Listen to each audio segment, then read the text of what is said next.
সুতরাং এই আয়না ঘর সামনে আবার ফিরে আসবে, এটা তো জীবনেও আমরা মেনে নেব। ফিরে আসবে না, এ কারণে আমাদের এই 5 দফা। আশা করছি বিয়ার পদ্ধতিতে হলে, এই দাবি বাস্তবায়ন হলে আগামীতে আর এদেশে কেউ আয়না ঘর তৈরি করার দুঃসাহস দেখাবে। বিচার যদি এদের না হয়, আগামীতে যারা আসবে এদের চাইতে আরো ডেঞ্জার হবে। আপনারা দেখতে পাচ্ছেন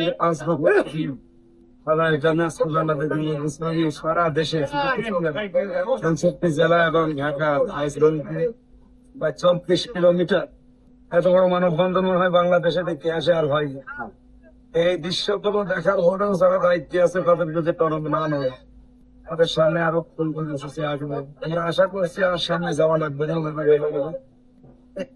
দাবি আন্তর্জাতিক অপরাধ ট্রাইব্যুনাল কিছু দেখিয়েছে, এরপরও যদি মানুষ না বোঝে, দেশের মানুষ আয়না ঘরের বিষয় সামনে এসেছে, আমি নিজে যেতে ছিলাম, জায়গা এটা না থাকলে মানে বোঝানো যাবে।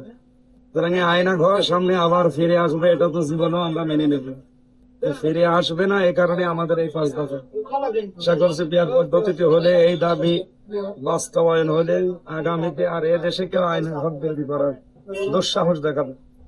বিচার যদি এদের না হয়, আগামীতে যারা আসবে এদের চাইতে আরো ডেঞ্জার হবে।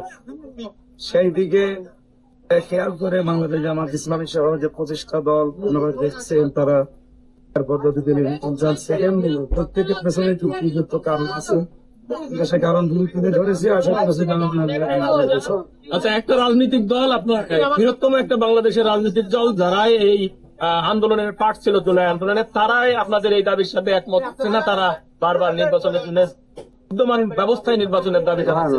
এটাকে আপনারা কিভাবে দেখছেন? দেখা বলছে কেউ তাদের নিজস্ব ব্যাপার না, যারা বলছে এগুলো দরকার, এরপরও যদি হাতে পানি দেওয়া দেখে তারাও পানি চায়, তারাও ভুল